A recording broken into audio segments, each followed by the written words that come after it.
Shalom Bapak Ibu Saudara. Wah, gimana kabarnya? Luar biasa, puji Tuhan. Oke, pesan yang Tuhan kasih buat kita, saya Bapak Ibu Saudara. Pesannya adalah gini, jangan meniru, jadilah dirimu sendiri. Wow, luar biasa ya. Jangan apa? Jangan meniru, jadilah dirimu sendiri katanya. Oke, saya mau ajak kita buka kitab Ulangan 34, ayat yang ke-9. Oke, sudah terpampang di depan, mari kita baca sama-sama satu ayat ini. Ulangan 34 ini pasal yang terakhir dari kitab Ulangan. Oke, 1, 2, 3. Dan Joshua bin Nun penuh dengan roh kebijaksanaan. Sebab Musa telah meletakkan tangannya ke atasnya. Sebab itu orang Israel mendengarkan dia dan melakukan seperti yang diperintahkan Tuhan kepada Musa. Nah Bapak Ibu Saudara, setelah rombongan bangsa Israel tiba di dataran Moab ya, setelah perjalanan 40 tahun. Tibalah mereka di dataran Moab dan di situ setelah Musa mengulang kembali perintah-perintah Tuhan yang tertulis di kitab Ulangan ya, sesuai dengan namanya. Di situ Tuhan memanggil Musa untuk naik ke Gunung Nebo. Ya. Di Gunung Nebo apa yang Tuhan lakukan? Di sana Tuhan memperlihatkan kepada Musa negeri yang ia janjikan untuk dimasuki oleh bangsa Israel. Memang Bapak Ibu Saudara, ini sebuah peristiwa yang membuat Musa juga mungkin sedih ya. Dia memimpin perjalanan selama 40 tahun, Tuhan bilang udah Musa engkau sampai di sini. Ya. Musa gak masuk ke negeri itu. Jadi Tuhan mengizinkan Musa untuk melihatnya dengan matanya sendiri, tapi Musa enggak menyeberangi ke sana. Ya. Dan apa yang dilakukan? Lalu di Gunung Nebo itu matilah Musa, ya meninggallah Musa dan dikuburkannya lah dia di sana. Nah kalau baca di Alkitab dikuburkannya lah, nya huruf besar. Jadi bukan manusia yang menguburkannya, Tuhan yang menguburkannya. Jadi kalau ada pertanyaan apakah Musa mati atau Musa kemana atau terangkat atau karena tidak ditemukan kuburannya, enggak, Alkitab bilang dikuburkannya lah. Ya. Di sebuah lembah Tuhan yang kubur Musa. Enggak, sampai sekarang enggak ada yang tahu kuburnya sampai hari ini ada di mana. Ya, maksudnya ada di mana kuburannya gitu ya. Nah di situ Alkitab katakan Musa berumur 120 tahun pada waktu itu. Di situ dikatakan matanya belum kabur dan kekuatannya belum hilang. Lalu kemudian Joshua bin Nun dikatakan orang yang telah dipilih Tuhan untuk menggantikan Musa. Dialah yang meneruskan perjalanan bangsa Israel menuju tanah perjanjian. Dia menyeberang, ada gak lama di depan mereka terbentang sungai Yordan. Dan Joshua pimpin bangsa Israel menyeberang sungai Yordan dan masuk ke tanah perjanjian. Dan Bapak Ibu Saudara, Alkitab mengatakan bahwa Joshua penuh dengan roh kebijaksanaan di situ. Sebab Musa telah meletakkan tangannya ke atasnya. Sebab itu orang Israel mendengarkan dia dan melakukan seperti yang diperintahkan Tuhan kepada Musa. Joshua bukanlah seorang yang memiliki hubungan persaudaraan dengan Musa, dia juga gak ada hubungan darah dengan Musa. Ya, sebelumnya hanyalah seorang hambanya Musa. Ya, dan di situ setelah Musa meninggal, ia memimpin bangsa Israel dengan kekhasannya sendiri. Berbeda dengan Musa pendahulunya. Musa punya kekhasannya, Joshua juga punya kekhasannya. Ya. Dari pemaparan ini kita dapat belajar sesuatu bahwa Tuhan tidak menjadikan seseorang untuk meniru menjadi seperti orang lain. Dalam hal kepemimpinan bangsa Israel dari Musa kepada Joshua, Tuhan tidak menyuruh Joshua untuk menjadi kembarannya Musa. Ya, kalau kita pahami memang Tuhan mau Musa menjadi Musa, Joshua menjadi Joshua, ya, bukan untuk menjadi kembarannya Musa secara penampilan dan gaya kepemimpinannya. Joshua tidak tiba-tiba kemudian dia mengenakan jubahnya Musa, kemudian dia memegang tongkat seperti yang Musa bawa, dan Joshua tidak tiba-tiba cukur rambutnya seperti gaya Musa. Oh enggak, ya. Tapi Bapak Ibu Saudara, tidak meniru bukan artinya jangan disalahpahami bahwa Joshua tidak mau sama seperti Musa, ya. Bukan untuk betul, nggak boleh niru menjadi seperti orang lain, tapi bukan artinya Joshua pengen beda dari Musa. Tapi Joshua banyak belajar dari Musa, maksudnya itu ya. Banyak sekali hal yang dia pelajari dari Musa, namun bukan untuk menjadi imitatornya Musa. Bapak Ibu Saudara mungkin menyadari atau tidak, kalau suka dengar radio di Bandung, radio rohani, nggak disebut namanya. Tapi satu-satunya radio rohani. Saya pernah berapa kali mendengar, kan ada seorang hamba Tuhan muda yang suka mengisi di situ. Bapak Ibu Saudara, lebih tepatnya bukan melihat ya, saya mendengar. Tapi dari cara bicaranya, dari cara menyapa pendengar, dari cara berkhotbahnya, persis sekali dengan seorang hamba Tuhan yang terkenal di Indonesia. Ya saya nggak bilang dia salah, enggak. Tapi saya mendengar, ini mirip banget gitu ya. Dari suaranya dan lain-lain, dari gaya bicaranya. Saya nggak lihat orangnya sih. Tapi mirip sekali. Dengan jokes-jokesnya gitu ya. Mirip sekali Bapak Ibu Saudara. Yang ternyata hamba Tuhan muda ini adalah memang gembala cabang dari hamba Tuhan yang dia ikuti itu. Ya. Silakan aja, ya sah-sah saja. Namun saya berharap bahwa hamba Tuhan muda itu tidak sekedar meniru gaya penampilannya aja. Bukan sekedar meniru ucapannya atau gaya intonasi. Saya berharap dia meniru banyak hal dari pribadi hamba Tuhan yang diikuti ya, maksudnya gitu. Tapi dari suara yang saya dengar, saya bilang kok mirip sekali ya, kok bisa gitu ya. Nah atau Bapak Ibu Saudara, pernah ada anak muda di Indonesia nih, seorang hamba Tuhan yang di dalam mengurapi atau waktu ada KKR dia mengurapi jemaat yang hadir dalam KKR itu. Dia mengikuti gaya Benny Hinn Bapak Ibu Saudara. Benny Hinn yang suka buka jas dan lempar jasnya gitu. Dan orang jatuh. Dan anak muda ini mengikuti. Dia buka jas dan dia lempar. Dan jatuh juga Bapak Ibu Saudara.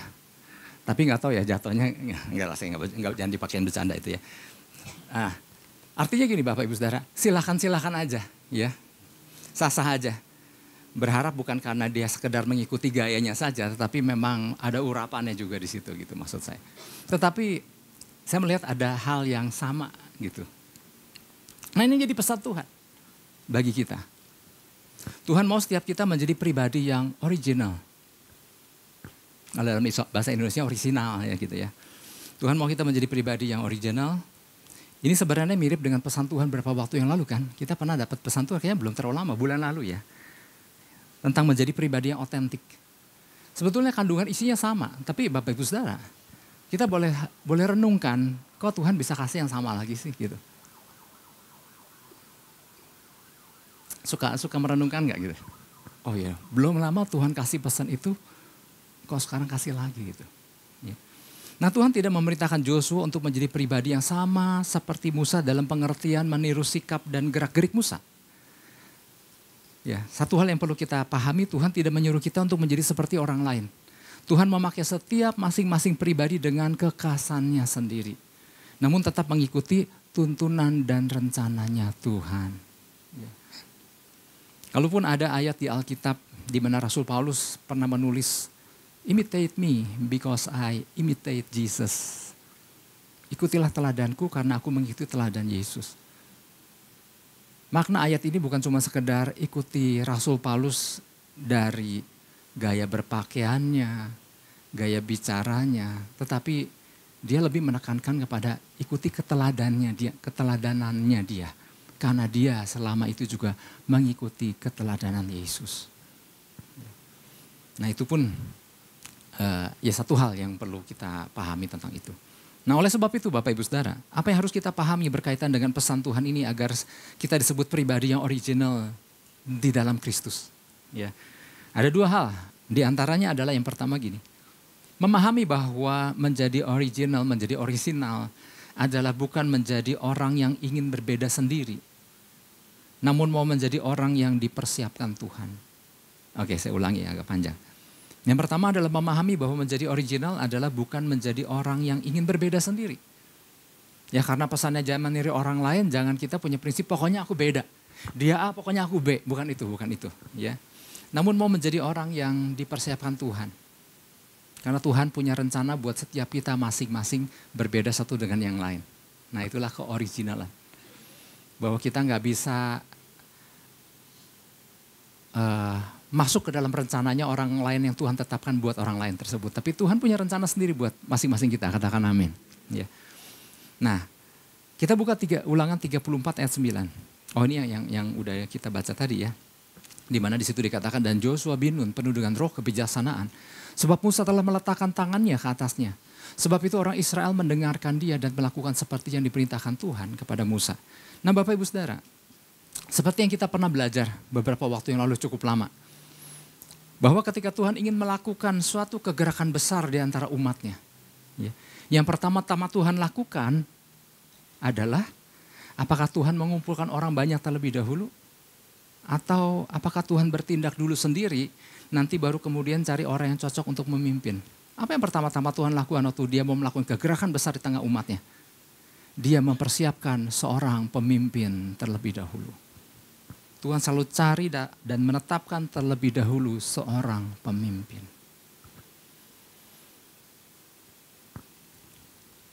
Nah di Alkitab banyak contohnya Bapak Ibu Saudara.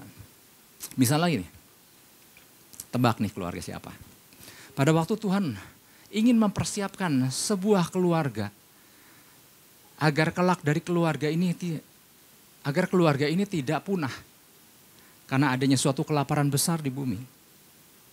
Jadi Tuhan mau menyelamatkan sebuah keluarga agar keluarga ini juga kelak menjadi suatu bangsa yang besar.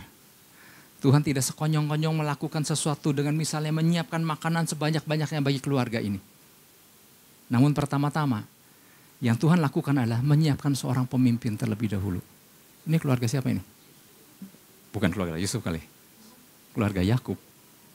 Keluarganya Yakub, pemimpin yang disiapkan adalah Yusuf. Ya. Dia menyiapkan terlebih dahulu seorang pemimpin terlebih dahulu dan pemimpin yang mau dibentuk dan dipersiapkan meskipun di dalam Tuhan persiapkan.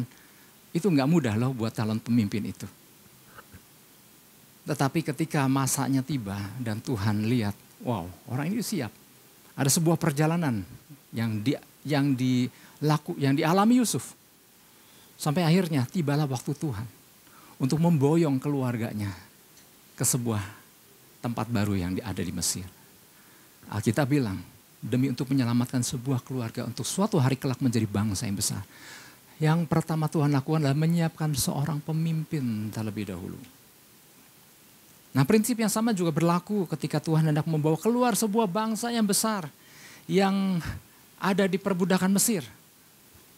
Apakah Tuhan, yuk keluarkan dulu itu semua. Dan kemudian Tuhan, ntar ya di antara kalian siapa yang jadi pemimpin? Apakah itu yang Tuhan lakukan? Enggak. Sebelum Tuhan membawa keluar bangsa Israel dari Mesir, apa yang Tuhan lakukan? Tuhan mempersiapkan seorang pemimpin terlebih dahulu.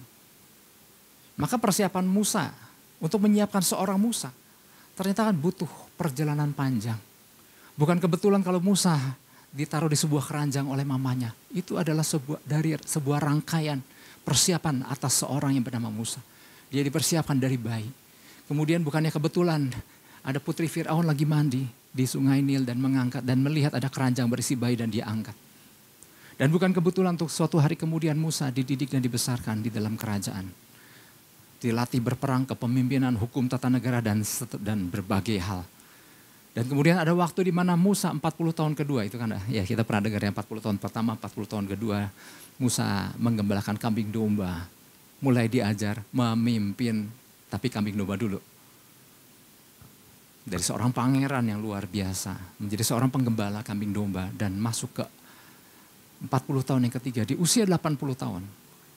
Tuhan melihat Musa siap untuk dibawa ke Mesir, menghadap Firaun dan membawa bangsa Israel keluar dari Mesir. Apa yang Tuhan lakukan pertama? Dia menyiapkan seorang pemimpin terlebih dahulu.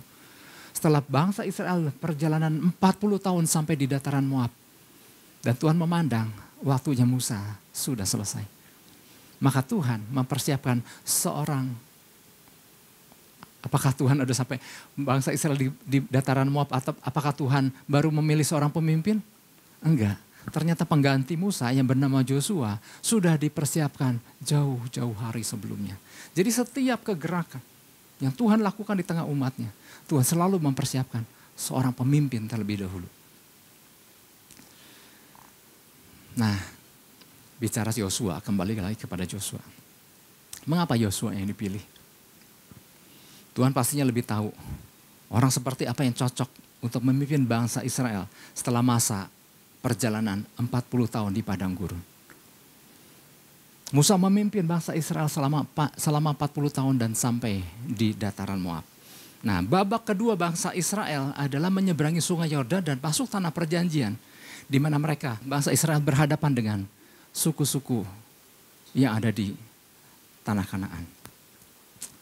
Dan Tuhan mungkin melihat orang yang cocok untuk tugas ini adalah tipe Joshua. Tipe yang seperti Joshua. Orang yang lebih muda, lebih energik, juga dekat dengan Tuhan, ditambah ada musuh-musuh yang harus diperangi sesuai dengan kemampuan yang dimiliki oleh Joshua. Ya, dan ia dilatih jauh sebelumnya untuk itu. Jadi dari sini kita mengerti Bapak Ibu Saudara, masing-masing punya kekhasannya sendiri sesuai dengan tujuan Tuhan. Kenapa Tuhan memilih orang tersebut. Bapak Ibu Saudara, meskipun Joshua memiliki kekhasannya sendiri, namun dia tetap berada dalam koridor tuntunan Tuhan. Nanti di poin kedua saya akan jelaskan apa sih kekhasan yang dimaksud itu. Ya.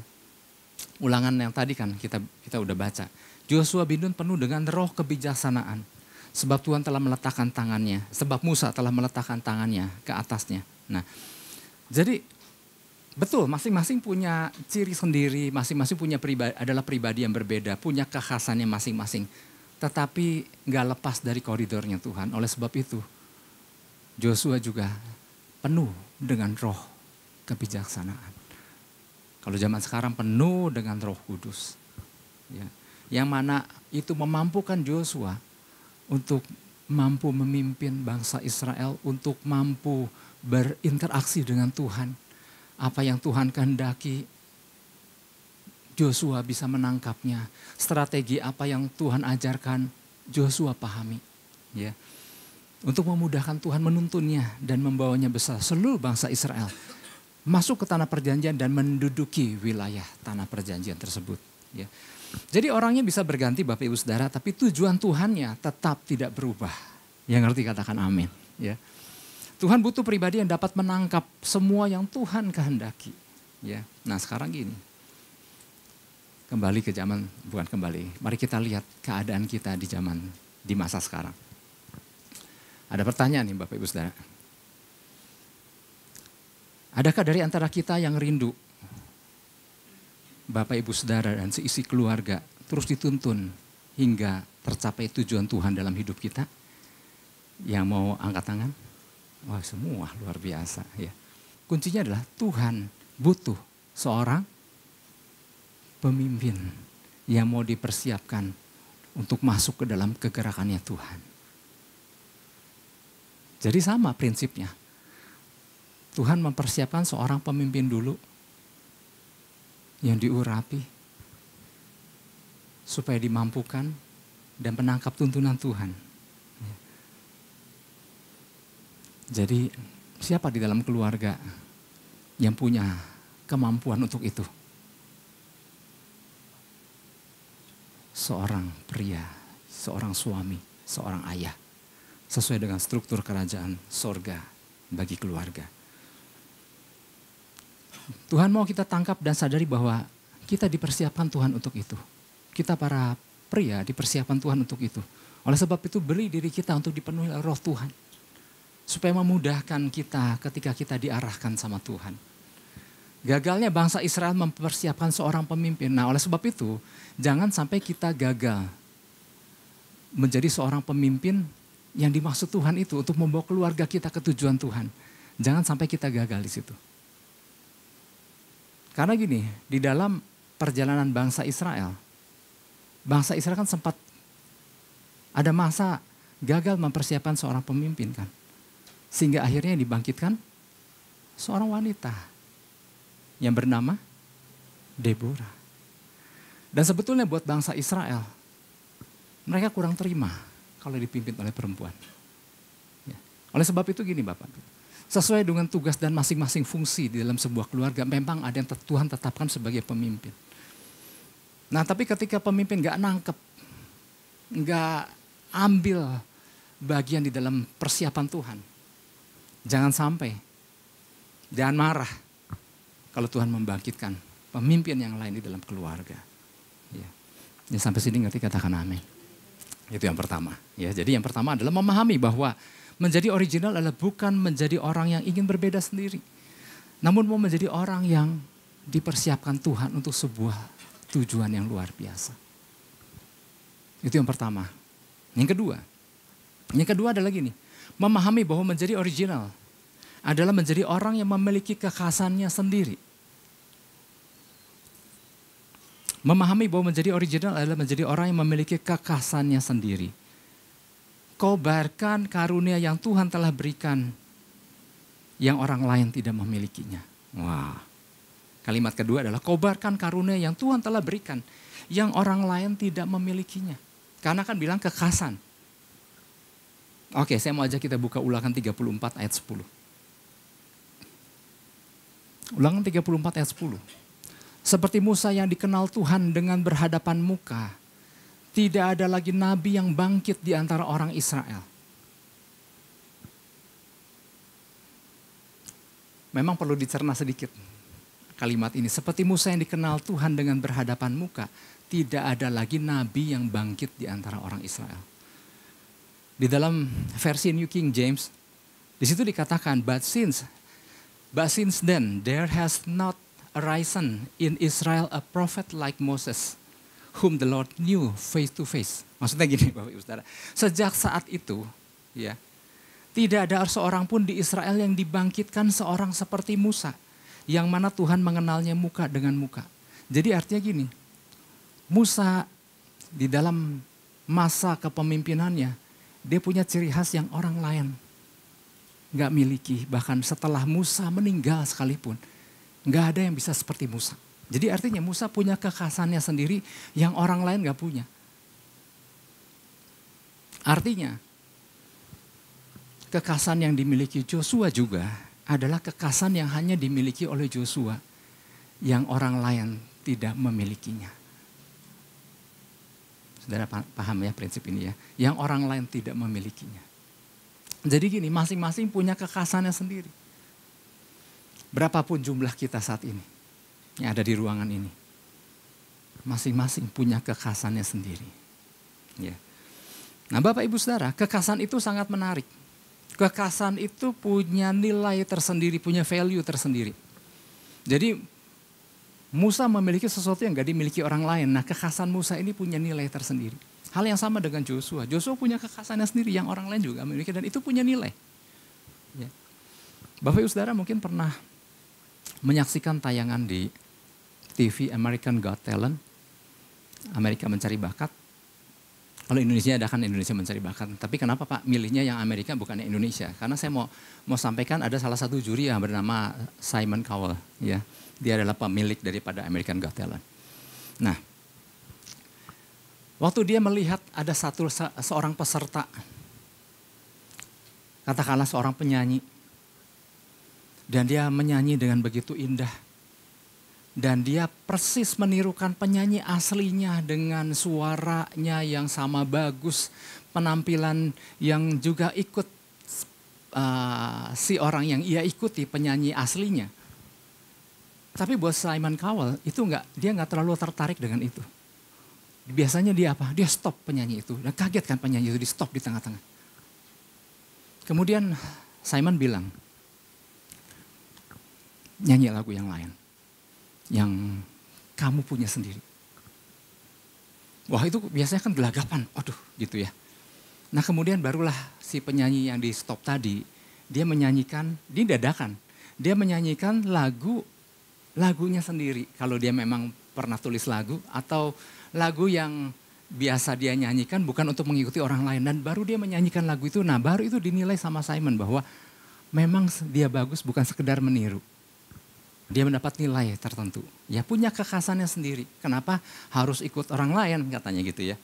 Nah Bapak Ibu Saudara, berbicara soal kekhasan ini, jangan disalahpahami. Ya ini kita mesti agak hati-hati di sini, agak dewasa kita memahaminya. Bicara soal kekhasan, harus perhatikan baik-baik. Jangan kita mengira, jangan Anda mengira, ya. Ketika Anda enggan berubah menjadi seperti yang Tuhan kehendaki atau seperti yang firman Tuhan katakan, jangan kemudian kita berkata, ini kekhasan aku. Nah itu salah. Ya. Misalnya gini, ini saya contoh acak, melayani malas, beribadah malas, dan kemudian ada orang yang mengingatkan, kenapa enggak ibadah, kenapa malas, kenapa ini dan itu. Oh itu kekhasan aku. Bukan itu ya. Makanya kekhasan itu tadi saya katakan hanya kita yang miliki dan enggak ada orang lain. Tapi jangan mengklaim bahwa hal-hal yang negatif itu adalah kekhasan kita. Itu sama aja dalam arti kata lain, pokoknya aku enggak mau berubah gitu ya. Hati-hati dengan pemahaman ini makanya. Ingat Musa berbeda sehingga tidak ada seorang pun yang menyamainya. Yaitu kekhasan. Demikian juga dengan Joshua, ia punya kekhasannya sendiri dalam berjalan bersama Tuhan yang orang lain tidak memilikinya. Itu kekhasan Joshua. Jangan terburu-buru kita berkata bahwa aku juga punya kekhasannya sendiri.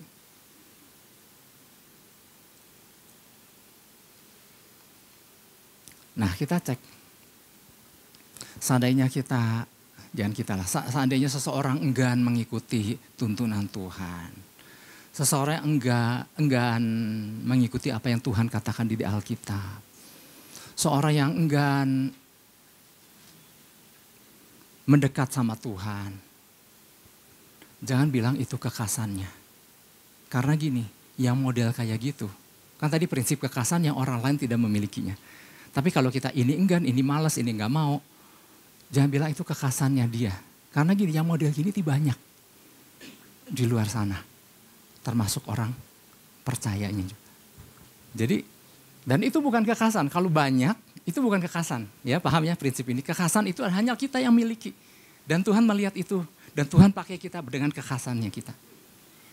Tapi kalau kita keburu mengklaim bahwa aku memang punya kekhasannya seperti itu. Nah ingat, kalau hal-hal yang kurang baik, yang negatif dan lain-lain.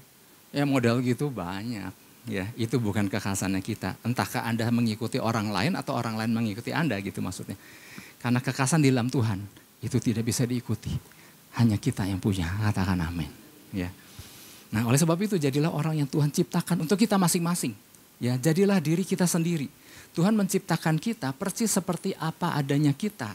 Orang yang mau mengikuti rencananya bukan rencana orang lain. Itu kekhasan, seharusnya menjadi kekhasan kita. Ya. Kita mungkin memiliki serangkaian potensi, karunia-karunia, serta sejumlah kualitas untuk menjadikan kita, siapa diri kita sebenarnya di dalam Tuhan.